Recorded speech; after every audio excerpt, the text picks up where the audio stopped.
Chapter 36. Now it came to pass in the 14th year of King Hezekiah that Sennacherib king of Assyria came up against all the fortified cities of Judah and took them. Then the king of Assyria sent the Rabshakeh with a great army from Lachish to King Hezekiah at Jerusalem. And he stood by the aqueduct from the upper pool on the highway to the fuller's field. And Eliakim the son of Hilkiah, who was over the household, Shebna the scribe, and Joah the son of Asaph the recorder came out to him. Then the Rabshakeh said to them, Say now to Hezekiah, Thus says the great king, the king of Assyria, What confidence is this in which you trust? I say you speak of having plans and power for war, but they are mere words. Now in whom do you trust, that you rebel against me?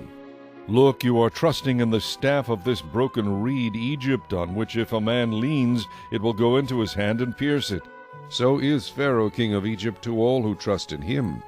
But if you say to me, We trust in the Lord our God, is it not he whose high places and whose altars Hezekiah has taken away, and said to Judah and Jerusalem, You shall worship before this altar?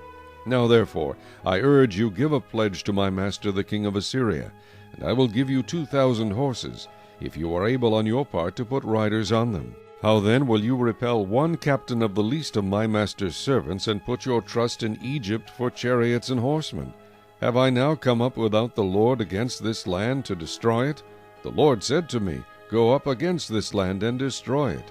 Then Eliakim, Shebna, and Joah said to the Rabshakeh, Please speak to your servants in Aramaic, for we understand it, and do not speak to us in Hebrew in the hearing of the people who are on the wall. But the Rabshakeh said, Has my master sent me to your master and to you to speak these words, and not to the men who sit on the wall, who will eat and drink their own waste with you?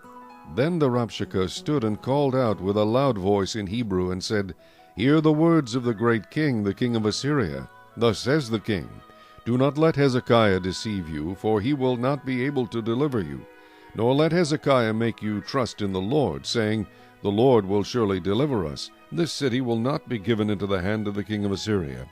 Do not listen to Hezekiah, for thus says the king of Assyria, Make peace with me by a present, and come out to me, and every one of you eat from his own vine, and every one from his own fig tree, and every one of you drink the waters of his own cistern, until I come and take you away to a land like your own land, a land of grain and new wine, a land of bread and vineyards.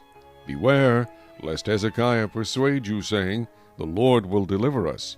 Has any one of the gods of the nations delivered its land from the hand of the king of Assyria?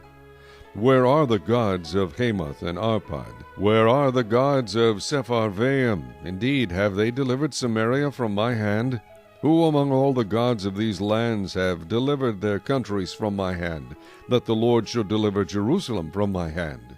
But they held their peace, and answered him not a word, for the king's commandment was, Do not answer him.